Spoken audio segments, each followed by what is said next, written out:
नमस्कार, आप देख रहे देवभूमि समाचार में आपके साथ प्रियंका मलिक हाजिर उत्तराखंड की तमाम छोटी बड़ी खबरें लेकर खबरों का रुख करेंगे। लेकिन सबसे पहले एक नजर हेडलाइंस पर।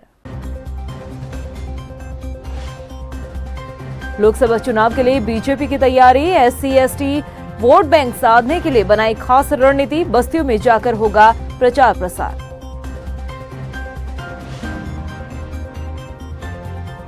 प्रियंका गांधी की हरिद्वार से चुनाव की अटकलों के बीच कार्यकर्ताओं ने भी उठाई आवाज। बीजेपी बोली, फजीहत के लिए तैयार रहे कांग्रेस। बेजुबान जानवरों के लिए सरकारी जमीन पर गौशाला बना रही धामी सरकार। कैबिनेट मंत्री सौरभ बहुगुणा बोले, आवारा पशुओं को सुरक्षित रखने का किया जा रहा प्रयास। और कुमाऊं के सबसे बड़े सुशीला तिवारी अस्पताल में 9 करोड़ की लागत से जल्द तैयार होगी कैथ लैब। दिल के मरीजों को मिलेगी बड़ी राहत।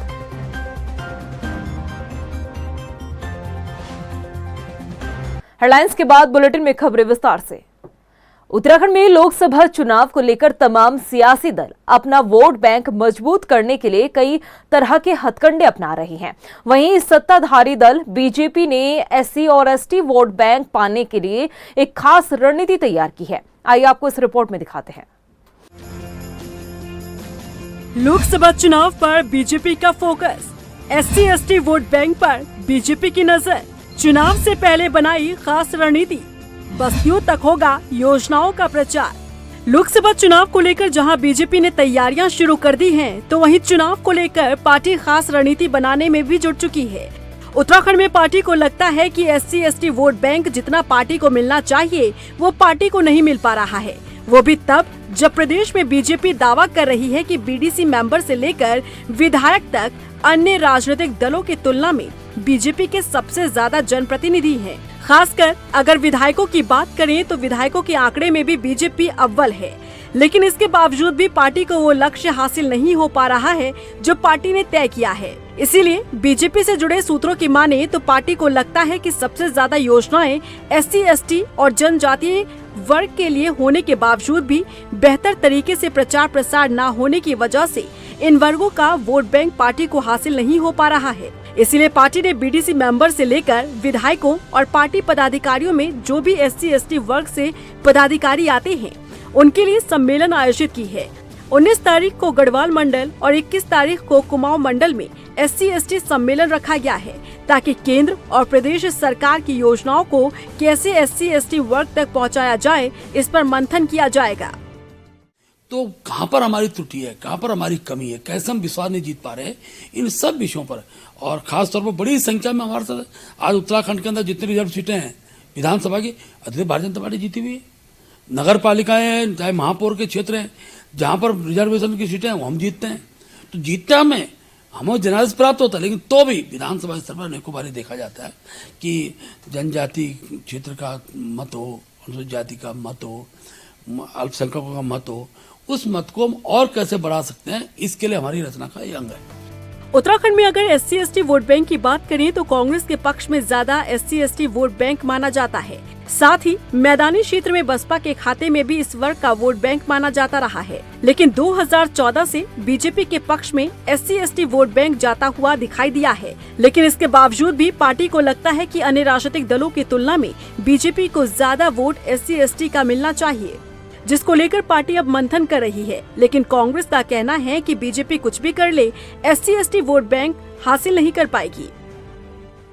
भारतीय जनता पार्टी झूठ और आडंबर की पार्टी है और ऐसे में पता है सभी को कि अंबेडकर जी का कितना सम्मान या उनके बनाए गए संविधान का कितना सम्मान वो कर रहे हैं। अंबेडकर जी ने India, we the people of India शब्द प्रियम्बल में जोड़ा था, उसको बदलकर भारत करने की जो कवायद आपकी है वो SC समाज से, ST समाज से छुपा हुआ नहीं है। ऐसे में आपकी दाल इस समाज के आगे गलने वाली नहीं है, आप कोई भी कसरत कर लीजिए। SC/ST सम्मेलन कर अपने जनप्रतिनिधियों और पार्टी पदाधिकारियों को जहां बीजेपी टिप्स देने जा रही है, तो वहीं कितना फायदा लोकसभा चुनाव में बीजेपी को इसका मिलता है, ये देखना दिलचस्प होगा। और किसके पाले में SC/ST वोट बैंक ज्यादा जाता है, इसके लिए भी लोकसभा चुनाव के नतीजों का इंतजार करना होगा। हरिद्वार सीट से लोकसभा चुनाव लड़ने के लिए कांग्रेस की तरफ से कई दावेदार सामने आ चुके हैं, लेकिन अब ये सीट काफी दिलचस्प होती जा रही है, क्योंकि जहां हरीश रावत और हरक सिंह रावत जैसे दिग्गज नेताओं के नाम दावेदारी की लिस्ट में आगे है, तो वहीं अब प्रियंका गांधी के हरिद्वार सीट से चुनाव लड़ने की अटकलें भी तेज हो चली है। यह रिपोर्ट देखिए।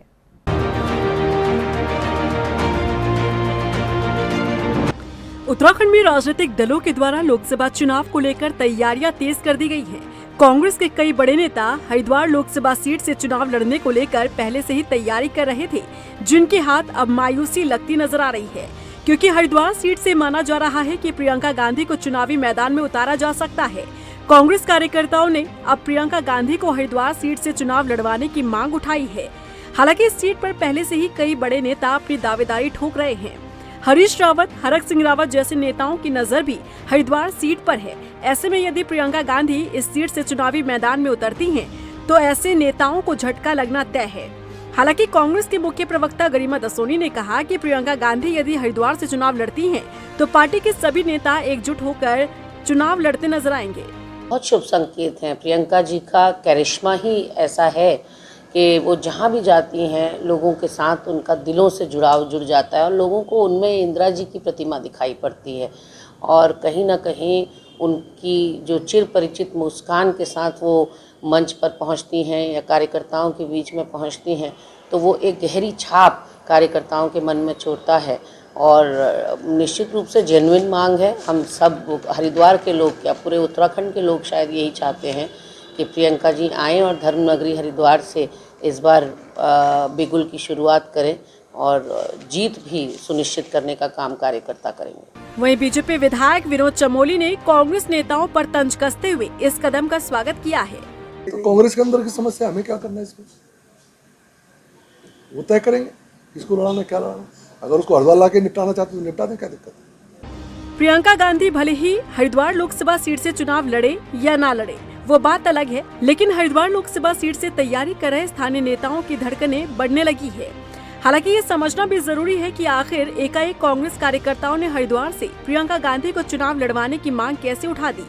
दरअसल कांग्रेस कार्यकर्ता बखूबी इस बात को समझ चुके हैं कि पार्टी के भीतर अंदरूनी कलह और आपसी खींचतान ही कांग्रेस के लिए हार की वजह बनती रही है। और इस बार जब हरिद्वार से हरक और हरीश रावत एक ही सीट से दावेदारी कर रहे हों, तो अंदरूनी कलह होना लाजमी है। यही कारण है कि पार्टी के कार्यकर्ता इससे परे इस बार प्रियंका गांधी को चुनावी मैदान में उतारना चाहते हैं। बहरहाल देखना होगा कि क्या प्रियंका गांधी इस सीट से चुनाव लड़ने में दिलचस्पी दिखाती हैं और क्या पार्टी हाईकमान इसके लिए राजी होता है। उत्तरकाशी दौरे पर पहुंचे कैबिनेट मंत्री सौरभ बहुगुणा ने जिला सभागार में विभागीय अधिकारियों के साथ बैठक की है। बैठक में उन्होंने सरकार द्वारा चलाई जा रही योजनाओं पर फीडबैक लिया। इस दौरान उन्होंने आवारा पशुओं के समाधान के लिए बताया कि अब सरकार सरकारी जमीन में गौशाला बना रही है, ताकि बेजुबान जानवरों को वहां पर सुरक्षित रखा जा सके। हमारे किसान की फसलों को नुकसान होता है, हमारे एक्सीडेंट्स हो रहे हैं, पशुओं को हानि पहुंच रही है, लेकिन मुझे बताते हुए उत्तराखंड की जनता को हर्ष है कि उत्तराखंड सरकार पहली सरकार है पूरे देश की जिसने निराश्रित पशु गौवंशों को गौशालाओं तक पहुंचाने के लिए योजना स्वीकृत कराई है। कैबिनेट से 82 करोड़ रुपए की एक बहुत ही महत्वाकांक्षी योजना हमने स्वीकृत करी है, जिसमें हमने जिले के डीएम्स को पावर दी है कि वो अपने स्तर से कोई भी सरकारी भूमि जो है गौशाला के लिए वो उसको दे सकते हैं, जिसमें गौशाला का निर्माण सरकार करा रही है जिला योजना के साथ, खनन न्यास निधि के साथ, डीएम जिला योजना के साथ, और जो हमारा फंड है उसके साथ मिलकर, शहरी विकास के साथ मिलकर हम लोग उसको गौशाला बनाएंगे। आज के इस दौर में आपको हर शख्स अपने कामों में मशरूफ नजर आएगा। बहुत से कम लोग ऐसे नजर आते हैं जो निस्वार्थ भाव से बेसहारा और बेजुबान जानवरों की मदद करते हैं, और ऐसे ही चुनिंदा लोगों में शामिल है उत्तरकाशी की बेटी खुशी नोटियाल, जो बेजुबान जानवरों की रक्षक बनी है। ये रिपोर्ट देखिए।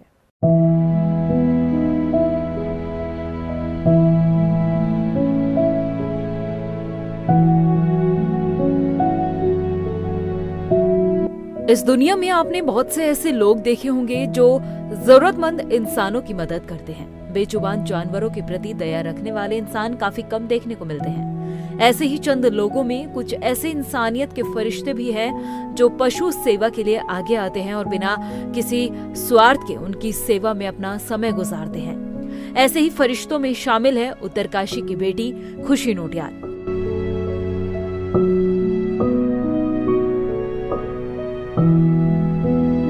खुशी की ये कहानी शुरू हुई थी करीब 6 साल पहले। बेजुबान और घायल जानवरों की सेवा में खुशी 14 साल की उम्र से जुड़ गई थी।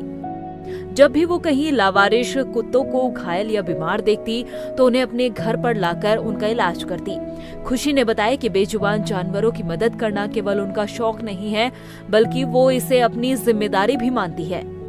सर, मैं तो सबको यही कहना चाहूँगी कि अगर मैं अभी सिंगल इनिशिएटिव चल रहा है तो अगर हर कोई थोड़ी थोड़ी करे तो मेरे पे काफ़ी बर्डन है जो हर किसी को देखने का, रेस्क्यू करने का, वो कम हो जाएगा। और मैं चाहती हूँ कि एक टाइम हमारे इंडिया में, वर्ल्ड में ऐसा है कि हमें ऐसे ज़रूरत ना पड़े कि कोई जानवर ऐसे ही मर रहा है, उसको केयर मिले।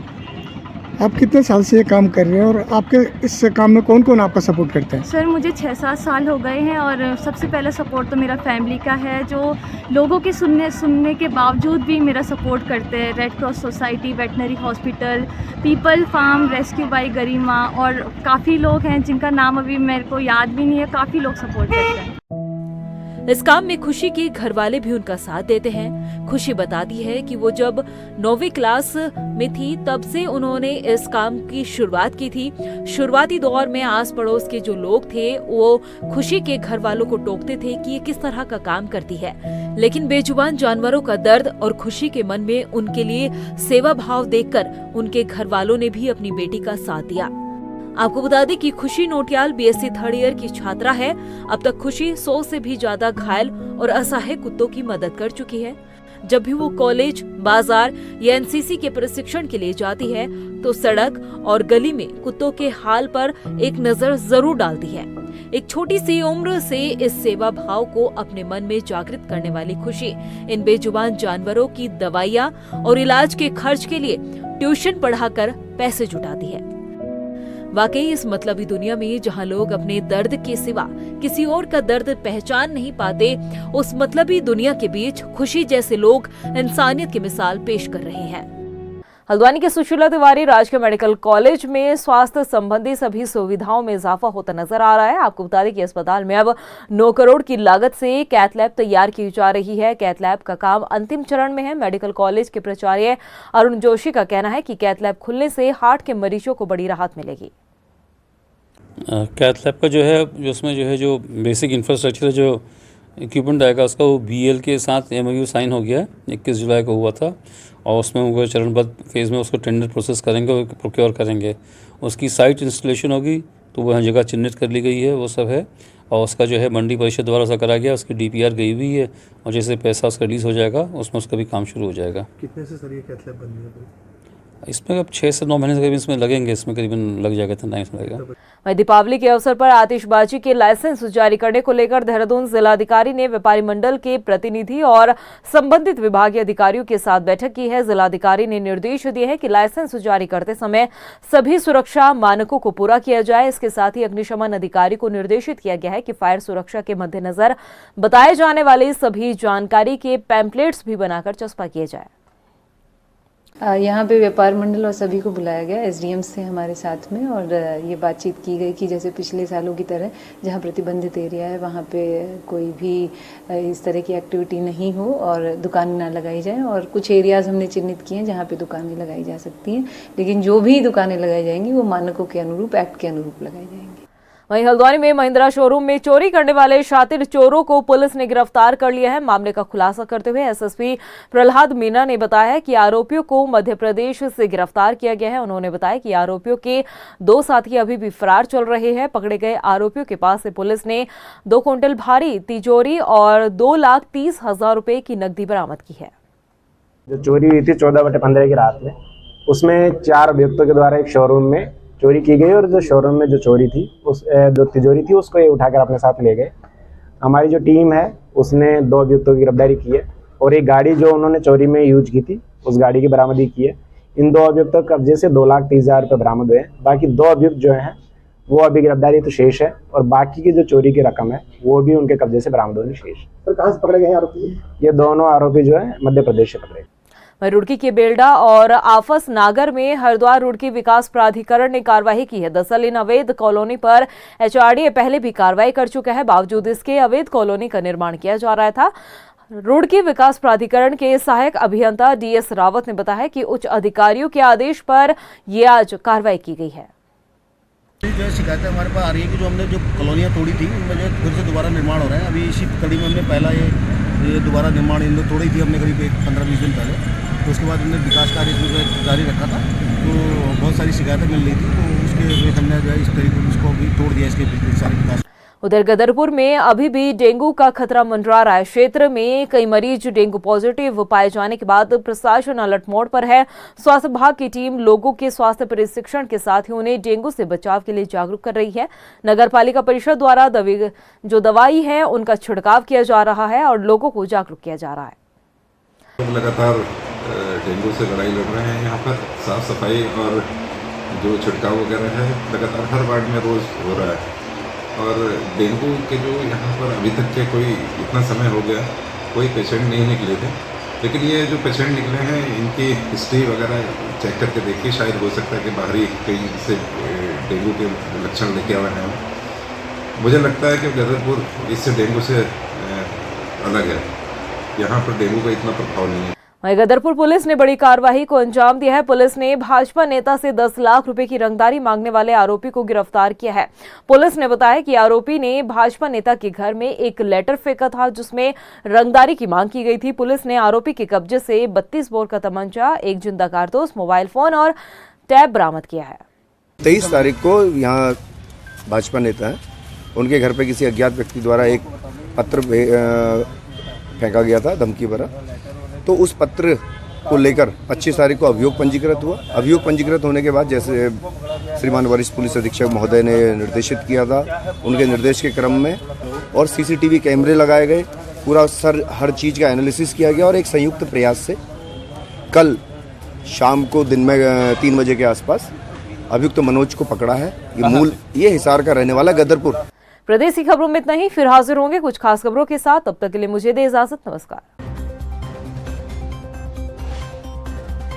लोकसभा चुनाव के लिए बीजेपी की तैयारी, SC/ST वोट बैंक साधने के लिए बनाई खास रणनीति, बस्तियों में जाकर होगा प्रचार प्रसार।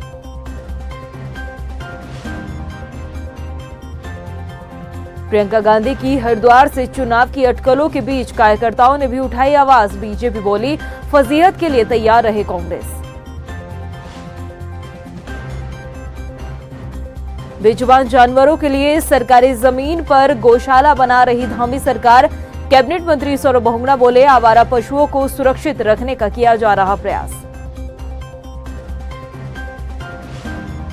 और कुमाऊं के सबसे बड़े सुशीला तिवारी अस्पताल में 9 करोड़ की लागत से जल्द तैयार होगी कैथ लैब। दिल के मरीजों को मिलेगी बड़ी राहत।